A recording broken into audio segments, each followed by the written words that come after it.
नमस्कार, मैं प्रशांत और आप देख रहे हैं द एचटी न्यूज। देखिए, प्रशांत किशोर ने उपचुनाव लड़ने की इच्छा जाहिर कर बिहार की राजनीति में वक्त से पहले ऐसा हलचल मचाया, ठीक जैसे ठहरे हुए पानी में कोई कंकर मार जाता है। यह बिल्कुल सही सुन रहे हैं आप। प्रशांत किशोर ने गया में एक प्रेस कॉन्फ्रेंस में उपचुनाव लड़ने की इच्छा को जाहिर कर दिया। उन्होंने कहा है कि अगर पार्टी गठन के बाद उपचुनाव होंगे तो हम उपचुनाव जरूर लड़ेंगे। अब प्रशांत किशोर के इस घोषणा के बाद से बिहार की राजनीति में अभी से काफी सरगर्मी इसलिए देखने को मिल रही है क्योंकि बहुत से लोग ये सोच रहे थे कि प्रशांत किशोर की जो पार्टी जनसुराज है वो विधानसभा चुनाव, जो मुख्य चुनाव होंगे 2025 में, उसमें शिरकत करती नजर आएगी। उससे पहले किसी को उम्मीद नहीं थी क्योंकि प्रशांत किशोर ने 2 अक्टूबर को अपनी पार्टी की घोषणा का ऐलान किया है। इसको लेकर वो कह रहे थे कि हम तैयारी में हैं। लेकिन परसों जिस प्रकार से प्रशांत किशोर ने घोषणा किया कि बिहार के अंदर जब उपचुनाव होंगे तो हमारी पार्टी भी चुनाव में हो सकती है। हालांकि प्रशांत किशोर ने सीटों को लेकर ऐलान नहीं किया था, किन किन सीटों पर वो निश्चित तौर पर चुनाव लड़ेंगे, और अभी भी आधिकारिक तौर पर सभी सीटों का ऐलान नहीं है। लेकिन जब मैंने बातचीत किया जनसुराज के मुख्य प्रवक्ता संजय ठाकुर से, तो उन्होंने साफ तौर पर बताया कि अगर 2 अक्टूबर के बाद चुनाव होंगे तो हम सभी 4 सीटों पर उपचुनाव लड़ेंगे। अब जनसुराज जब सभी 4 सीटों पर उपचुनाव लड़ेगी तो इसका परिणाम क्या होगा, एक नजर इस पे डालते हैं। लेकिन उससे पहले एक नजर डालेंगे कि अभी अभी जो दावेदारी है इन 4 उपचुनाव के सीटों पर, वो किस किस पार्टी के किन किन नेताओं की है, जिनके बारे में लगभग ये तय माना जा रहा है कि अब यही चुनावी मैदान में होंगे। तो सबसे पहले हम उस चर्चित नाम के बारे में बात करेंगे जो अभी ताजा ताजा 1-2 दिन पहले से ही चर्चा में आया है कि तरारी के जो प्रत्याशी होंगे वो कौन होंगे। इस बात को लेकर आप सभी को पता है कि जो पशुपति पारस, चिराग पासवान के जो चाचा हैं पशुपति पारस, वहां से सुनील पांडे का नाम आगे कर रहे थे और वो चाहते थे कि सुनील पांडे वहां से चुनावी मैदान में उतरे राष्ट्रीय लोक जनशक्ति पार्टी के चुनाव के चिन्ह के साथ। लेकिन इस बीच जो सुनील पांडे हैं, सुनील पांडे ने भाजपा का दामन थाम लिया। भाजपा का दामन थामे और उनके साथ उनके बेटे विशाल प्रशांत भी भाजपा में शामिल हो गए। इन दोनों के भाजपा में शामिल होने के बाद जिस वक्त इन दोनों को भाजपा का सदस्यता दिलाया जा रहा था, भाजपा बिहार के प्रदेश अध्यक्ष दिलीप जायसवाल वहां पर मौजूद थे। दिलीप जायसवाल ने सदस्यता दिलाई और इस दरमियान दिलीप जायसवाल ने कार्यकर्ताओं से कहा, विशाल प्रशांत को आगे करते हुए, कि अब यही आपके नेता होंगे।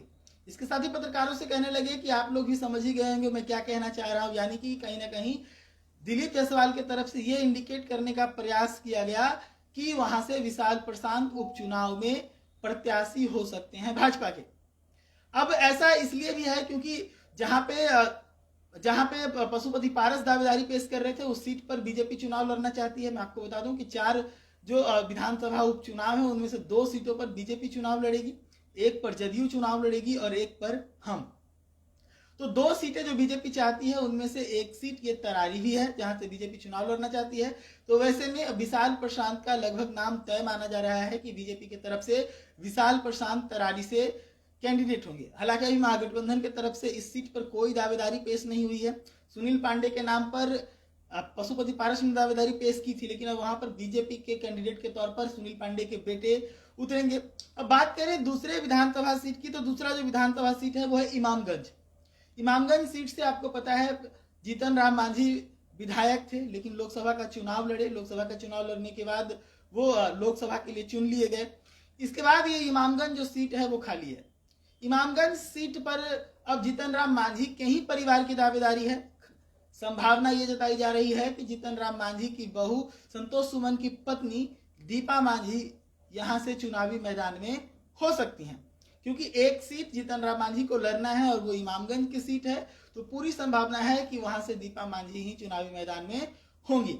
अगर देखा जाए कि दीपा मांझी के सामने महागठबंधन के तरफ से कौन होंगे, तो पहले भी वहां से चुनाव लड़ चुके हैं जीतन राम मांझी के खिलाफ उदय नारायण चौधरी। उदय नारायण चौधरी के साथ की भिड़ंत होगी दीपा मांझी से। तीसरी सीट की अगर बात करें तो तीसरी सीट है बेलागंज। बेलागंज से आप सभी को पता है सुरेंद्र यादव के बेटे विश्वनाथ यादव होंगे राजद के तरफ से। तो वहीं उनके सामने जदयू के तरफ से आफ्ताब आलम हो सकते हैं। इस बात की भी जो है संभावनाएं बन रही है। अगली सीट की बात करें रामगढ़ सीट की, तो रामगढ़ सीट पर एनडीए की तरफ से अभी 2-3 नामों पर चर्चा है, तो कौन निश्चित तौर पे आ रहा है इस बात को लेकर अभी विशेष जानकारी निकल कर नहीं आ रही। लेकिन महागठबंधन के तरफ से आप सभी को पता है कि वहां के विधायक जो रहे सुधाकर सिंह, वो लोकसभा के लिए चुन लिए गए, तो उनके ही भाई अजीत सिंह वहां से राजद का प्रतिनिधित्व करते हुए नजर आएंगे। अब समझिए कि यहाँ पर जो 4 सीटें हैं, इमामगंज, बेलागंज, तरारी और रामगढ़, इन 4 सीटों पर जब जनसुराज चुनावी मैदान में होगी तो क्या माहौल बनेगा वहां पे। आप सभी को पता है कि अभी जनसुराज नई नवेली पार्टी है। जो बिहार की पार्टियां हैं, कुछ समय पहले तक जनसुराज का नोटिस भी नहीं ले रही थी कि जनसुराज कुछ कर नहीं पाएगी, लेकिन प्रशांत किशोर का जो पद यात्रा है वो रंग रूप ऐसा ले रहा है कि अब बिहार की सभी पार्टियों के नाक में दम होने लगा। आपने देखा किस प्रकार से राजद के तरफ से जगदानंद सिंह ने पत्र जारी कर बताया कि हमारे जो लोग हैं वो जनसुराज की मदद कर रहे हैं। कई लोगों को जनसुराज की मदद करने के आरोप में उन्होंने बर्खास्त भी किया अपनी पार्टी से, 6 साल के लिए अपनी पार्टी से निकाल भी दिया। तो वहीं पर जगदानंद सिंह ने जनसुराज को भाजपा का बी टीम भी बताया, क्योंकि कहीं ना कहीं अगर बयानों को सुनेंगे जनसुराज के नेताओं को तो वो राजद के ही वोट बैंक में से लगाने की बात करते हैं। आप सभी को पता है कि बिहार में MY समीकरण की राजनीति को लेकर राजद चर्चा में रहती है।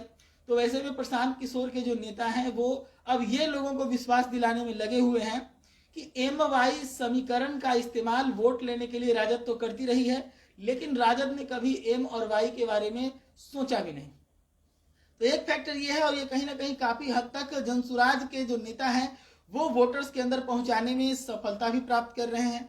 दूसरी चीज, जो पिछला लोकसभा चुनाव हुआ उस चुनाव में देखने को मिला किस प्रकार से जो है हिना साहब और पप्पू यादव जैसे नेताओं को लेकर MY समीकरण जो है वो राजद से नाराज भी नजर आया। इसको लेकर लालू प्रसाद यादव मीटिंग्स भी किए हैं और हिना साहब के साथ। तो अब ऐसा लग रहा है कि हिना साहब को शायद लालू यादव ने मना लिया है, लेकिन पप्पू यादव से अभी भी दोनों के बीच टनमन चल रही है। तो MY समीकरण खिसका था, तो इसमें कुशवाहा को ऐड करके लालू यादव अपने साख को मजबूत करने के फिराक में थे।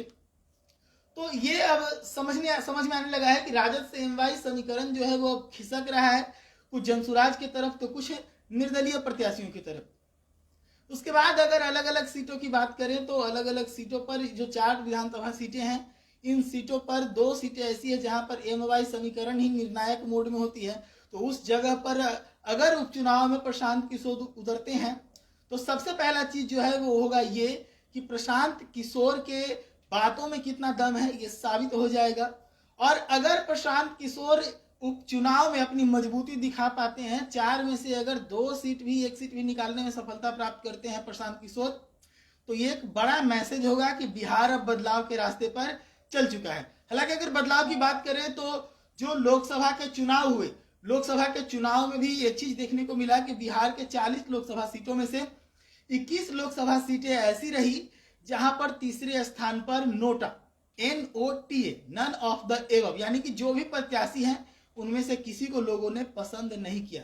जो साफ तौर पे ये बताता है कि एक ऐसा बड़ा तबका है जो बिहार में नए चेहरों को देखना चाहता है, नया चेहरा को आगे बढ़ाना चाहता है। इसी को लेकर नोटा की तरफ बढ़ा था। तो अब देखने वाली बात है कि जो नोटा लोकसभा में थी, क्या वो जनसुराज में कन्वर्ट हो जाएगी।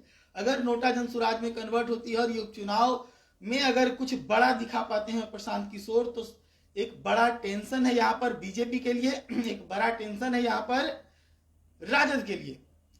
हालांकि एक और बड़ा सवाल अगर देखें तो यहाँ के बिहार की जनता के लिए भी एक बड़ी समस्या पैदा हो सकती है, क्योंकि जो माहौल इस वक्त बिहार में बन रहा है और जितना लोगों को समझा पा रहे हैं प्रशांत किशोर, इसमें से अगर प्रशांत किशोर बिहार में 40 से 45 सीट भी किसी प्रकार अगर निकाल लेते हैं तो ऐसी परिस्थिति में बिहार में सरकार बनाना मुश्किल होगा। प्रशांत किशोर की तरफ से बार बार ऐलान भी किया जा रहा है कि ना चुनाव के पहले ना चुनाव के बाद गठबंधन की कोई संभावना नहीं है। तो ऐसे में एक बार फिर से बिहार के अंदर राष्ट्रपति शासन के आसार नजर आ रहे हैं। जो भी इस पे अपडेट होगा हम आपको जरूर देंगे। जुड़े रहिएगा दैनिक न्यूज के साथ। धन्यवाद।